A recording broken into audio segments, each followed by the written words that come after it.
Bill Clinton became one of the most charismatic and controversial presidents in modern American history. Some people remember his intelligence and powerful communication skills. Others remember scandal and political drama. But almost everyone agrees on one thing.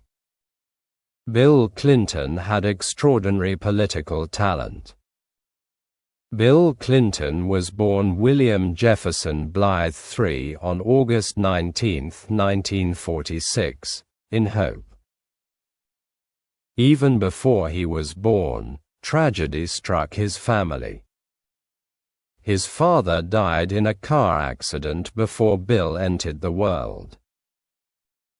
That meant he grew up without ever knowing his biological father. His mother, Virginia Kelly, had to raise him through difficult circumstances. Life was not easy in those early years. Money was limited. Stability was fragile. When Bill was still young, his mother remarried. His stepfather, Roger Clinton, brought new challenges into the home. The marriage was difficult and often turbulent. There were reports of alcohol abuse and domestic conflict. Young Bill witnessed painful family tension. He saw arguments. He saw instability. And he learned early how complicated adult life could be. Instead of breaking him, hardship built his emotional intelligence. As a child, Bill learned how to read people quickly. He became highly sensitive to emotions around him. He understood tension in a room almost instantly. This survival skill later became political genius. He knew when someone felt angry, uncertain, or ignored. And he knew how to respond. This made him incredibly persuasive later in life. People felt seen by him. Bill also loved learning. He was bright, curious, and ambitious. Teachers quickly noticed his intelligence. He performed well academically. But another talent made him stand out even more. He could speak exceptionally well. Even as a young person, he had presence. People listened when he talked. He also loved music. Bill played the saxophone and enjoyed jazz deeply. Music became an important part of his identity. It gave him confidence and expression. Unlike many future politicians, he did not appear rigid or formal. He felt relatable and human. This helped him connect with ordinary Americans later.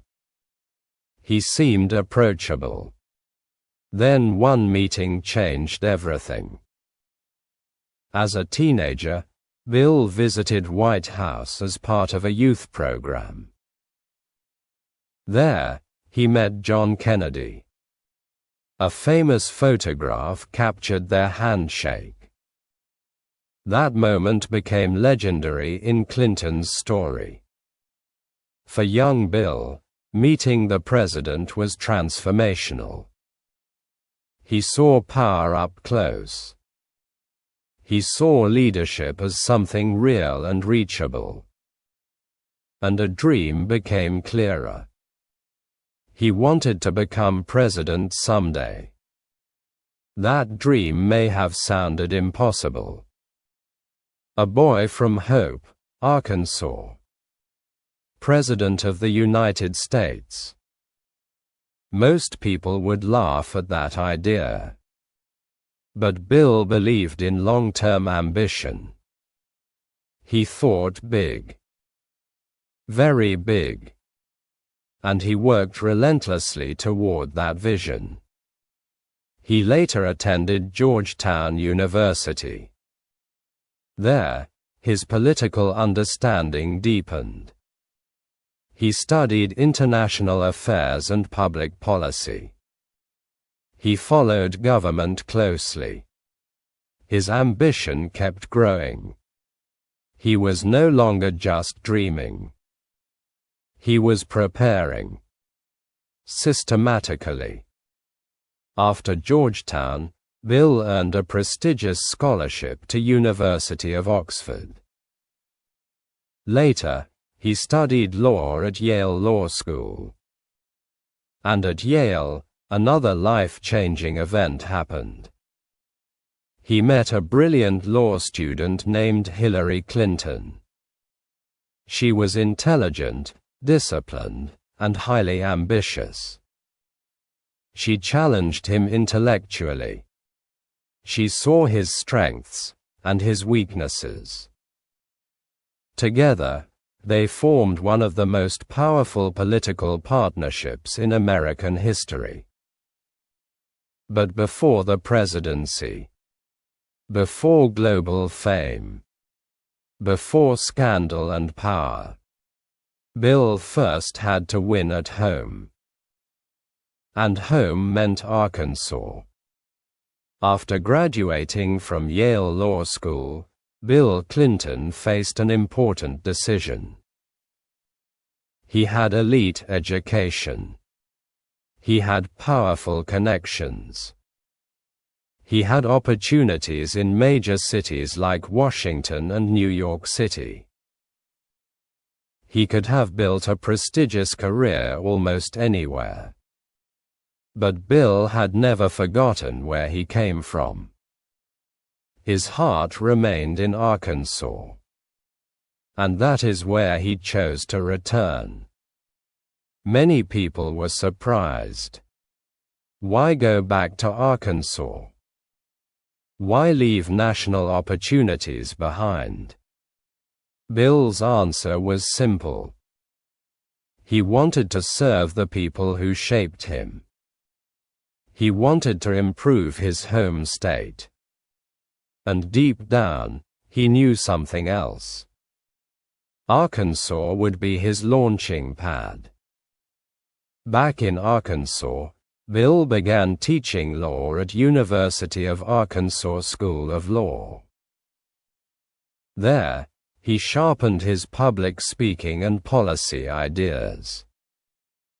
Students noticed his energy immediately. He was charismatic, intelligent, and impossible to ignore.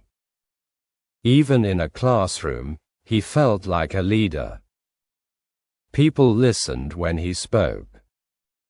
And politics kept calling him. He could feel it. Meanwhile, his relationship with Hillary Clinton grew stronger. She had moved to Arkansas with him, despite having her own elite career options. That decision said a lot about their partnership. She believed in Bill's potential. She saw something extraordinary in him. Not just charm. Not just ambition. Real presidential potential. In 1975, Bill and Hillary got married. Together, they became a remarkable political team. Their personalities were very different. Bill was warm, emotional, and naturally charismatic. Hillary was disciplined, analytical, and highly strategic. He connected emotionally with people. She mastered policy and structure. Together, they balanced each other. Bill had charm, but charm alone doesn't win power. In 1976, Bill ran for public office and won. He became Attorney General of Arkansas. It was a major breakthrough. He was still young but already rising fast. People were impressed by his communication skills. He spoke with confidence and vision. His political future suddenly looked huge. And he wanted more. Just 2 years later, he ran for governor. It was a bold move. Some thought he was moving too fast. But Bill believed in momentum. He campaigned hard across Arkansas. He shook countless hands. He spoke with farmers, workers, teachers, and business owners. And people responded to him. In 1978, Bill Clinton won. At only 32 years old, he became one of the youngest governors in America. It was an incredible achievement. The young man from Hope, Arkansas, was rising rapidly. National observers began noticing him. His name started appearing in bigger political conversations. Some already whispered something extraordinary. This man could become president someday. Then reality hit. Being elected is one thing. Governing is another. Bill quickly learned this lesson. As governor, he made several unpopular decisions. One of the biggest involved increasing vehicle registration fees. To many voters, it felt sudden and unfair. Public frustration grew rapidly. Criticism became intense. Bill also seemed inexperienced in some areas. He was brilliant, but sometimes overly confident. He believed intelligence could solve everything. Politics taught him otherwise. Perception mattered. Timing mattered. Humility mattered. And voters could punish mistakes fast. Then came the shock. In 1980, Bill Clinton lost re-election. He was defeated after only one term. The loss stunned him. His political rise had seemed unstoppable. Now it felt broken. Critics said he had risen too fast. Some thought his career might be over. For Bill, the defeat was painful. Very painful. He had dreamed big his entire life. And now he faced public failure. The ambitious young governor had fallen. Many politicians never recover from such setbacks. Failure destroys confidence. It destroys momentum. But this defeat became one of the most important moments of his life. Instead of quitting, Bill studied his failure. He asked hard questions. Why did voters turn against him? What had he missed? What needed to change? This reflection transformed him. He became more disciplined, more strategic. He learned to listen better. He learned patience. He learned that being smart was not enough. People needed to feel understood. They needed connection. They needed trust. This lesson made Bill much stronger politically. Failure became his teacher. Hillary also played a critical role during this period. She helped analyze mistakes. She helped rebuild strategy. Together, they adapted. They became tougher and wiser. They understood politics more deeply now. And they prepared for a comeback. In 1982, Bill ran for governor again. This time, he was different. More mature. More careful. More aware of public perception. He connected with voters better than ever. And this time, Arkansas welcomed him back. He won. Bill Clinton was governor again. But this version of Bill was stronger than before. The young politician who returned to office had learned a crucial truth: failure does not end great careers. Sometimes, it builds them. And from that moment forward, his rise became unstoppable. Arkansas was no longer the final goal. It was only the beginning. The White House was now calling. By the late 1980s, Bill Clinton was no longer just a governor from Arkansas. He had become one of the brightest rising stars in the Democratic Party.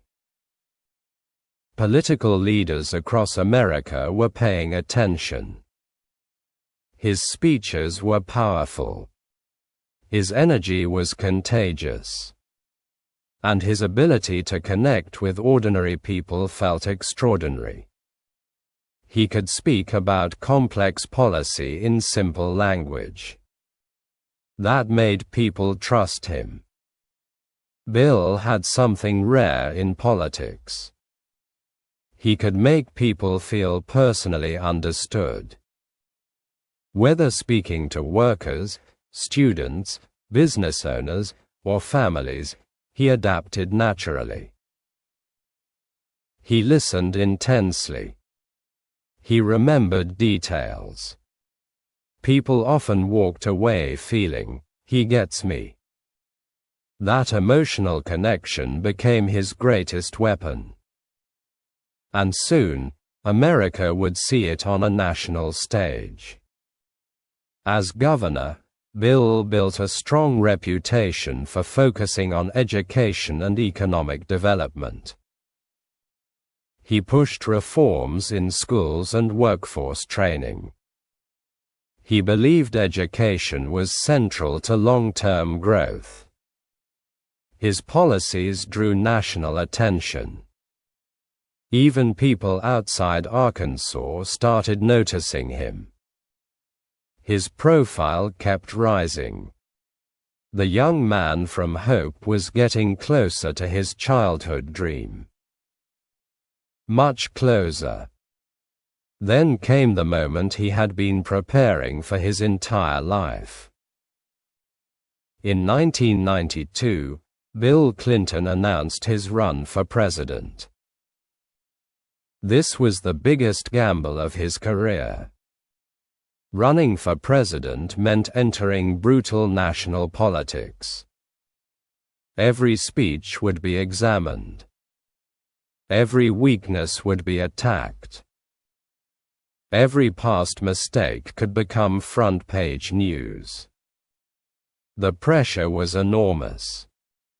But Bill was ready.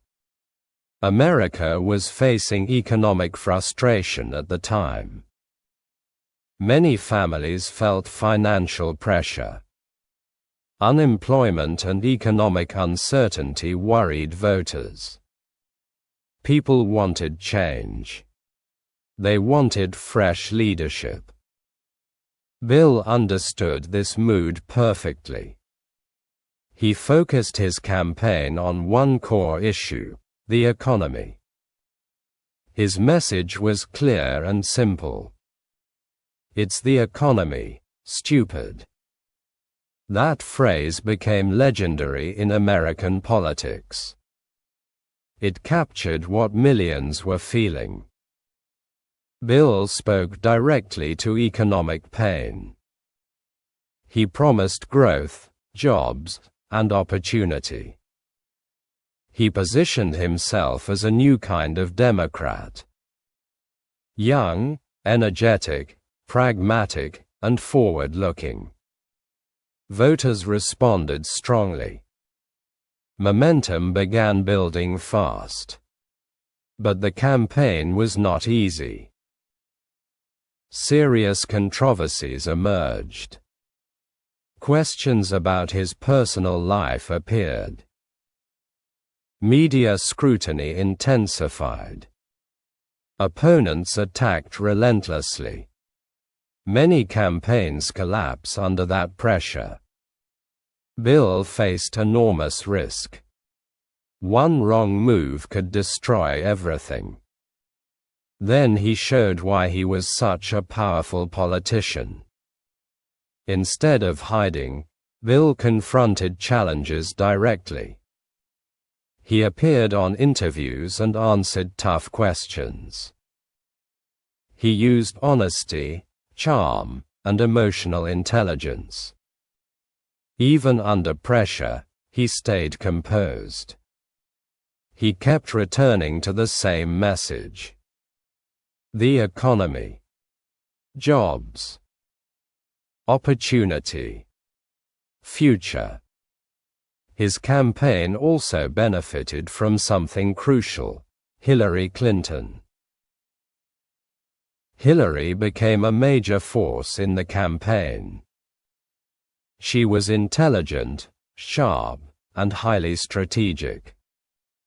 She defended Bill publicly. She helped shape messaging and policy. Together, they appeared as a powerful team. Not everyone liked the dynamic. But many voters respected it. The Clintons looked strong under pressure. Then came election night in November 1992. Millions watched the results. Tension filled the country. State after state reported results. The race remained intense. Then the final outcome became clear. Bill Clinton had won. The boy from Hope, Arkansas, had become President of the United States. The dream that began with a handshake from John F.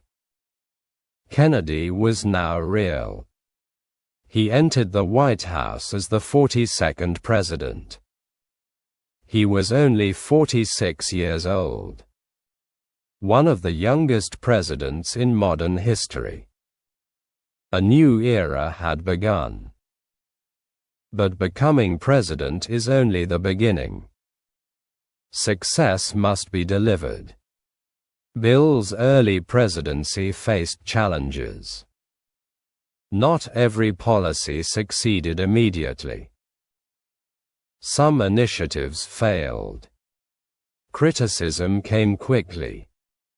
Washington was difficult and deeply political. The White House was more complex than campaigning. Bill had to adapt fast. And he did. Over time, the economy began improving significantly. This became the defining strength of his presidency. Job creation accelerated. Businesses expanded.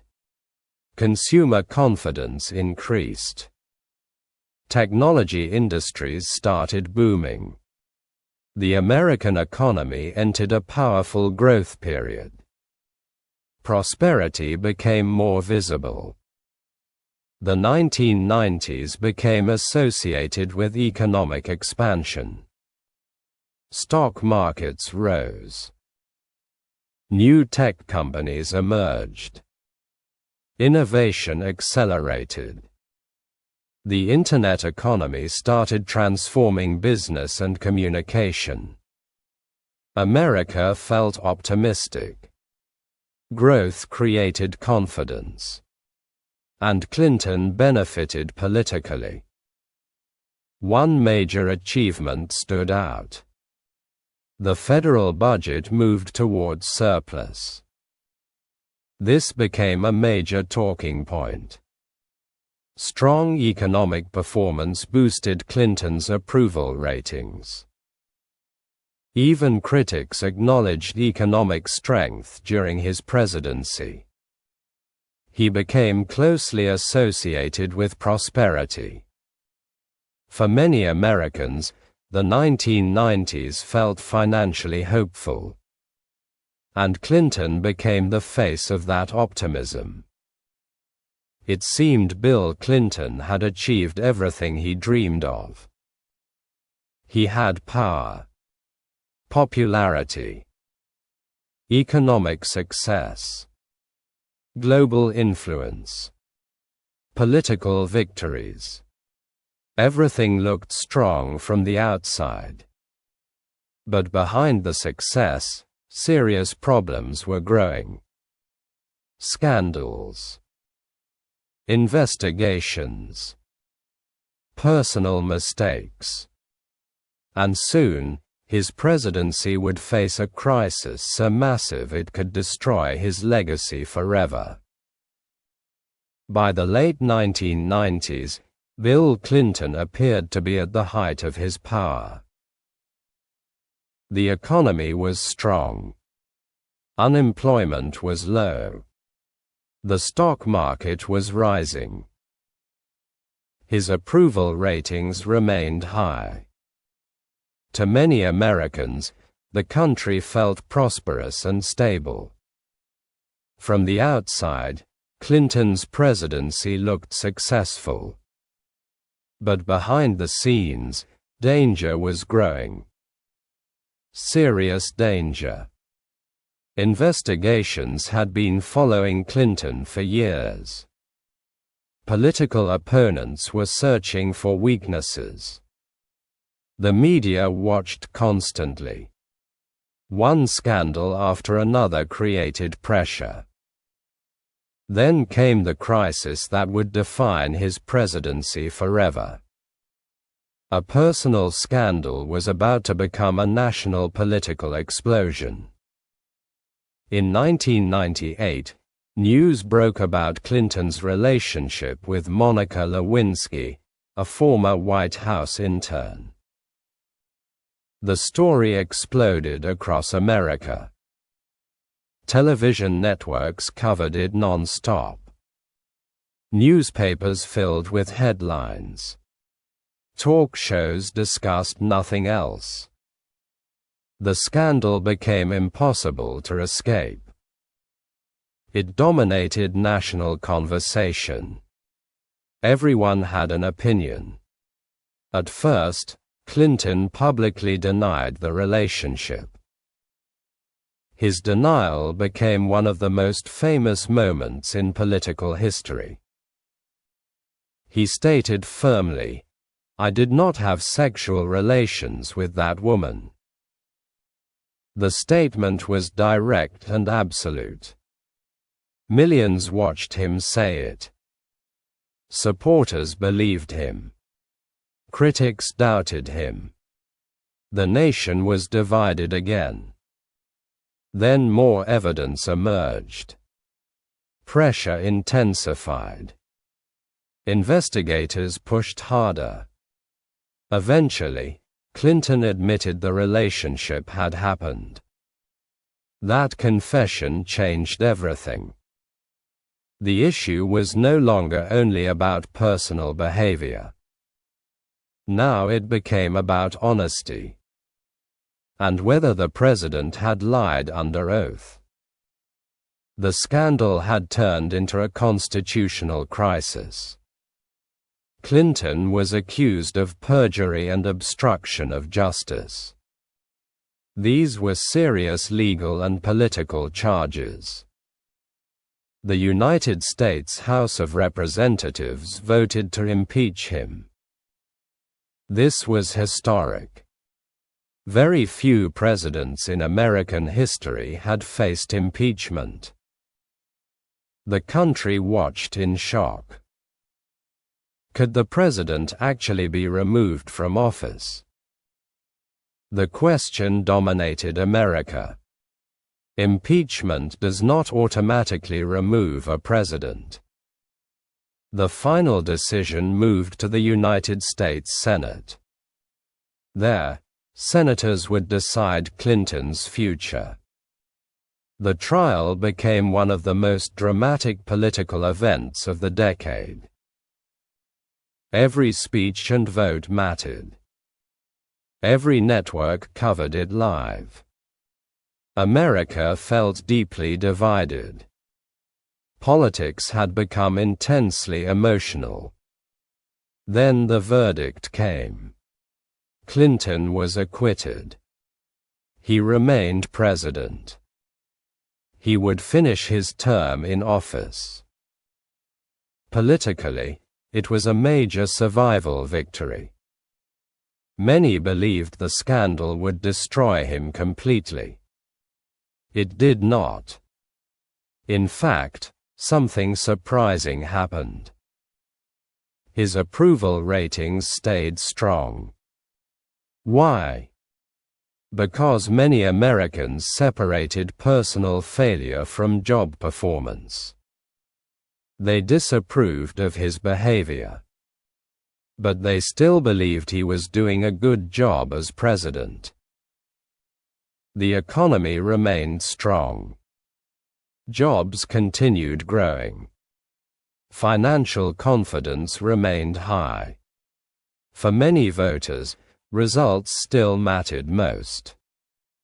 This revealed something unusual about Clinton's political resilience. Even scandal could not erase his extraordinary political talent.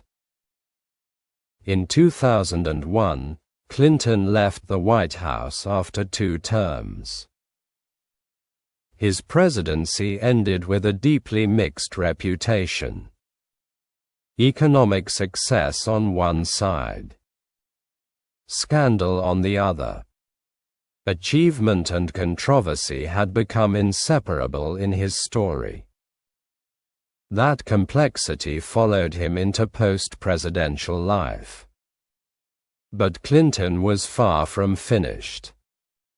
After leaving office, he remained highly active globally. He gave speeches around the world. He became involved in philanthropy through the Clinton Foundation. The foundation worked on health, climate, and international development. Clinton also became an important advisor in Democratic politics. His influence remained powerful. When he entered a room, people still listened. That had never changed. He also supported Hillary Clinton through her major political campaigns. The political partnership they built decades earlier remained strong. Together, they became one of the most influential couples in modern American politics. Their impact stretched across generations. So how does history remember Bill Clinton? His legacy is complicated. Very complicated. For supporters, Clinton represents economic growth, political skill, and powerful leadership. He helped lead America during one of its strongest economic decades. He modernized the Democratic Party. He connected with ordinary Americans in extraordinary ways. For critics, scandal remains impossible to ignore. Personal mistakes damaged public trust. They raised questions about character and accountability. For many people, his presidency will always carry that shadow. But regardless of opinion, one fact remains undeniable. Bill Clinton changed American politics. From a small-town boy in Hope to a global political figure. His rise was remarkable. He experienced failure, comeback, victory, scandal, and survival. Few political careers contain so much drama. And perhaps that is the real Bill Clinton story. Not perfection. Not simplicity. But extraordinary talent mixed with very human flaws. His life reminds us of something powerful. A person can be brilliant and deeply flawed at the same time. And history often remembers both.